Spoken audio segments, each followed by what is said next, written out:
사랑하는 성도 여러분, 안녕하세요. 예수님께서 베들레헴의 마구간 말구유에서 태어나시고 애굽으로 피신하였다가 다시 나사렛으로 돌아오셔서 사셨습니다. 이는 성경에 기록한 말씀을 이루시기 위해서라고 말씀하고 있죠. 그러니까 예수님은 그냥 오시는 것이 아니라 성경에 미리 예언하시고 그 예언대로 오셨다는 것입니다. 로마서 1장 2절 말씀에는 이 복음은 하나님이 선지자들을 통하여 그의 아들에 관하여 성경에 미리 약속하신 것이라. 그의 아들에 관하여 말하면 육신으로는 다윗의 혈통에서 나셨고 성결의 영으로는 죽은 자 가운데서 부활하사 능력으로 하나님의 아들로 선포되신 곧 우리 주 예수 그리스도라고 말씀하십니다. 바울은 예수님께서 창세기 때부터 선지자들을 통하여 약속된 구원자이심을 바울은 말해주고 있습니다.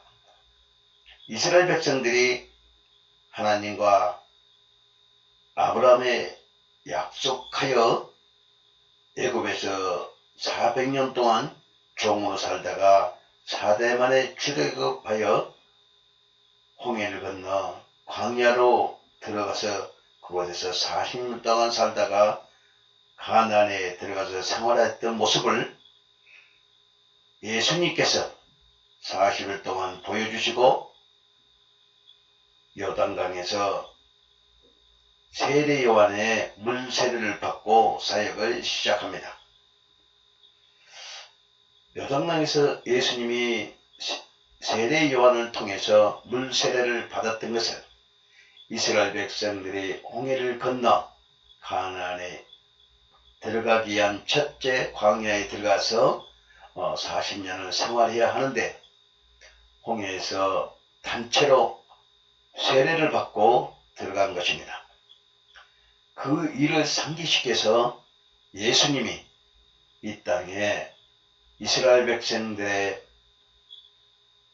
통하여 나타나고자 하신 것은 아브라함의 혈통으로 약속된 예수님이심을 증거하려고 세례 요한의 물세례를 받고 세례 요한은 예수 그리스도께서 메시아이심을 하나님 아버지를 통해서 음성을 듣고 예수님 머리 위에 성령이 임하신 것을 보고 하나님 아들이신 예수 그리스도께서 구원자이심을 말씀해 주고 있는 것입니다. 그러니까 예수님의 물세례는 이스라엘 백성들이 홍해를 걷던 그 세례를 예수님께서 행하신 것이고 세례요한의 물세례는 예수님이 십자가에서 제사함을 주는 세례인 것을 더불어 말씀해 주고 있는 것입니다.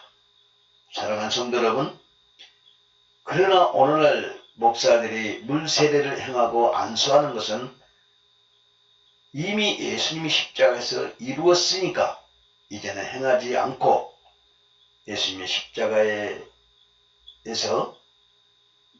피 흘리신 그 피와 몸을 찢기신 살을 통해서 주시는 진리의 말씀과 진리의 성령을 통해서 나타내고자 하신 성찬식을 우리는 몸소 진리의 말씀과 진리의 성령을 통해서 우리는 새로운 사람으로 세례를 받아 거듭난 것입니다.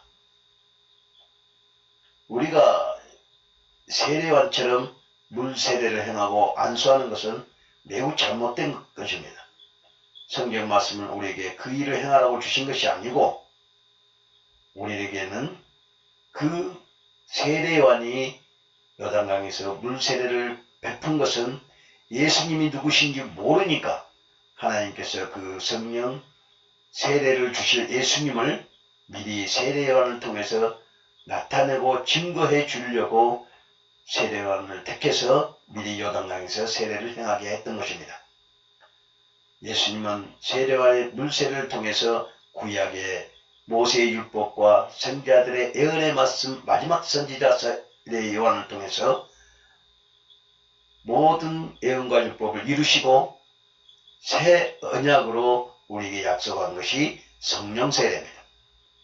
그래서 제자들이 성령 세례를 받기 이전까지 예수님을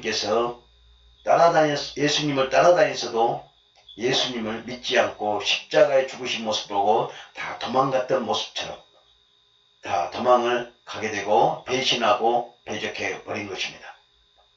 그러나 그들에게 성령 세례를 받고 나니까 예수님이 누구신 것을 정확히 성령께서 가르쳐 줌을 통해 또한 그들이 성령을 받고 나서 물과 성령으로 거듭나니까 이제 육신의 삶에서 죽고 영으로 새로 태어남을 통해서 복음을 전하는 사도들이 되었던 것입니다. 제자들 또 바울도 일부 세례를 행했던 것은 그들이 아직까지 구약의 사람이었고 또 성경의 말씀이 완전히 기록되지 아니했을 때 잠시 세례와 안수를 통해 이루었지만 결국 일부분이었습니다. 그러나 이제는 우리가 세례와 안수와 절기와 제사 이런 것들은 행하지 말고 예수 그리스도께서 우리에게 주신 약속이 다시 오신다는 약속을 붙들고 믿음으로 기다리는 것입니다. 이제 우리에게는 주시는 하나님의 말씀은 로마서 10장 1절 말씀에 형제들아 내 마음에 원하는 바 하나님께 구하는 바는 이스라엘 유함이니 곧 그들을 구원을 받게 하려 함이니라. 내가 증거하노니 그들이 하나님께 열심히 있으나 올바른 지식을 따르는 것이 아니니라. 하나님의 의를 모르고 자기 의를 세우려고 힘써 하나님의 의에 복종하지 아니하였느니라. 그리스도는 모든 믿는 자에게 의를 이루기 위한 율법의 마침이 되었느니라. 마태복음 11장 13절에 모세의 율법과 선지자들의 예언의 말씀이 세례 요한까지니라. 로마서 8장 1절 2절 말씀에 그러므로 이제 그리스도 예수 안에 있는 자들에는 결코 정죄함이 없나니 이는 그리스도 예수 안에 있는 생명의 성령의 법이 죄와 사망의 법에서 너를 해방시켰느니라. 고린도후서 5장 17절에 그런즉 누구든지 그리스도 안에 있으면 새로운 피조물이라. 이전 것은 지났으니 보라 새 것이 되었도다고 말씀합니다. 결국 우리가 세례와 안수와 전통과 규례를 지켜서 구원을 받는 것이 아니라 예수 그리스도께서 우리가 주님과 함께 십자가에 못 박혀 죽어서 이제 새로 태어나면 그것이 우리에게 주시는 생명의 성령의 법이요 사망의 법에서 우리를 해방을 시킨 것입니다. 그래서 이제는 우리는 그리스도 안에 있으면 이미 새로운 피조물이 되었기 때문에 우리는 그런 행위를 통해서 구원을 받는 것이 아니라 믿음으로 구원을 받다고 말씀하고 있습니다. 사무엘상 15장 22절 23절에는 사무엘이 가로되 여호와께서 번제와 다른 제사를 그 목소리 순종하는 것을 좋아하심같이 좋아하시겠느니까 순종이 제사보다 낫고 듣는 것이 수양이 기름보다 나으리니 이는 거역하는 것은 사슬의 죄와 같고 완고한 것은 사신 우상에게 절하는 것과 죄와 같음이라. 왕이 여호와의 말씀을 버렸으므로 여호와께서도 왕을 버려 왕이 되지 못하게 하려 함이라 했습니다.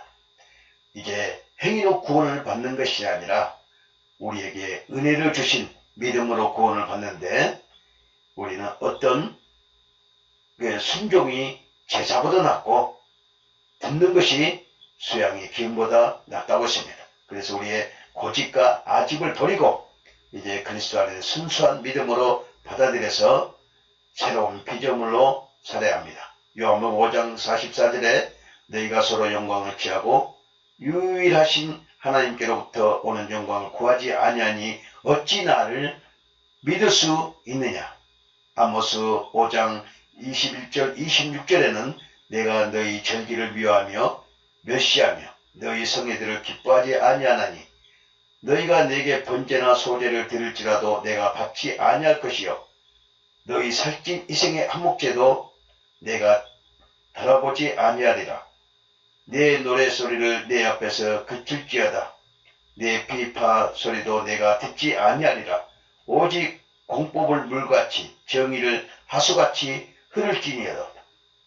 이스라엘의 족속과 너희가 40년 동안 광야에서 희생과 소제들을 내게 드렸느냐?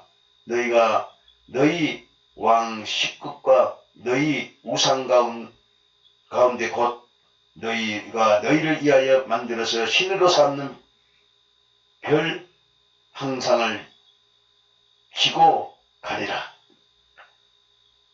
사도행전 13장 24절 그가 오시기에 앞서 요한이 먼저 회개의 세례를 이스라엘 모든 백성에 전파하니라. 25절에 요한이 그 달려갈 길을 마침에 너희가 나를 누구로 생각하느냐? 나는 그리스도가 아니라 내 뒤에 오는 이가 있으니 나는 그의 발에 신발끈을 풀기도 감당치 못하리라 했습니다. 그리스도가 아니라고 하며 자신은 세례는 예수님을 나타내기 위한 것이라고 말하고 있습니다. 하나님께서는 예수님을 영접하는 자들에게 하나님의 백성으로 삼는 것이지 하나님을 사랑한다면서 예수님을 영접하지 않는다면 그는 하나님을 사랑하는 자가 아닌 것입니다. 그래서 예수님을 영접하는 것은 은혜와 진리의 말씀을 알아야 합니다. 그리고 은혜와 진리의 말씀을 알기 이전에 지금 내가 전통과 규례를 지켰던 모든 것을 회개하고 돌아서고 종교의 옷을 벗어야 합니다. 성경에 언급된 세례의 종류는 총 4가지가 언급되어 있습니다.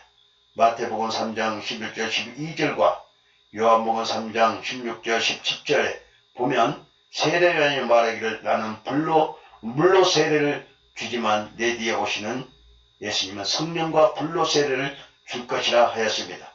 또 한 가지는 마가복음 10장 28절 누가복음 12장 50절에 언급하고 있는데 예수님과 제자들이 받아야 할 죽음의 세례를 말합니다. 마태복음 3장 11절에는 세 종류의 세례를 말하고 있는데 요한이 주는 물세례를 제외한 예수님께서 주실 2가지 세례에 대한 성경의 해석에 대해서 오늘날 많은 사람들이 오해하고 있는 것입니다.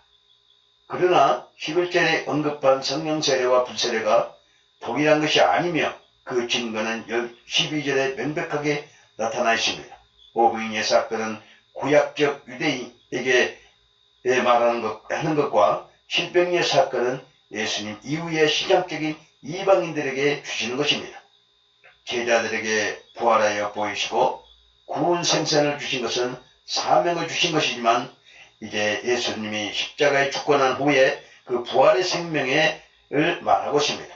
예수님이 십자가에 죽기 이전의 모든 말씀은 그냥 떡과 생선이었지만 예수님이 부활하고 나서 40일 동안 복음을 전하면서 제자들에게 주었던 구원 생선은 우리가 부활 생명을 말하고 있습니다.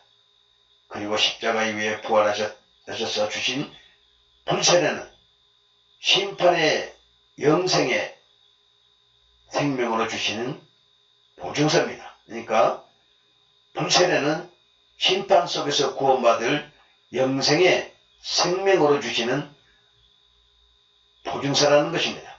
세례요한은 예수님께서는 성령과 불로 세례를 주실 것이라고 말한 후 12절을 통해서 예수님께서 베푸실 세례를 보충 설명하고 있는데 그 내용은 손에 키를 들고 자기 타작마당을 정하시고 알곡은 모아 곳간에 들이고 축제에는 꺼지지 않는 불에 태우실 거라고 말씀하고 있습니다. 이것은 곧 예수님께서 베푸실 2가지 세례 증서에서 후자인 불세례에 대한 설명입니다. 불세례는 심판 권세를 가지신 계명하신 예수님께서 열매 맺지 못한 죽쟁이들에게 불로 심판할 것을 말씀한 것이고 성령이 불같이 뜨겁게 역사하기 때문에 성령 세례를 불세례와 같은 것으로 생각하기 쉬우나 성령 세례의 불세례는 이와 같이 명백히 다른 것입니다. 예수님의 십자가는 죄의 몸이 죽는 것이 첫째 사망을 알려주는 것이고 다시 살아나는 부활은 의의 몸으로 살아나는 영생이라고 하는 것입니다. 그래서 천국은 부활하신 예수님의 생명을 가지고 영원한 영생으로 들어가는 것을 말씀하고 있고, 지옥은 고통과 슬픔이 있는 이 땅을 말씀하고 있습니다. 우리는 반드시 예수님이 제림에 오실 때는 이 땅에서 출애굽을 해야 합니다. 출애굽을 하지 않는다면 이 땅은 지옥과 같은 마국의 전쟁과 아마겟돈 전쟁으로 말미암아 멸망할 것입니다. 이것이 지옥입니다. 사랑하는 성도 여러분, 그리스도 안에서 영원한 영생 생명이 되신 예수 그리스도 안에서 진리의 말씀과 진리의 성령으로 자신의 사역을, 자신 스스로 자신의 사역을 감당하시기를 바랍니다. 감사합니다.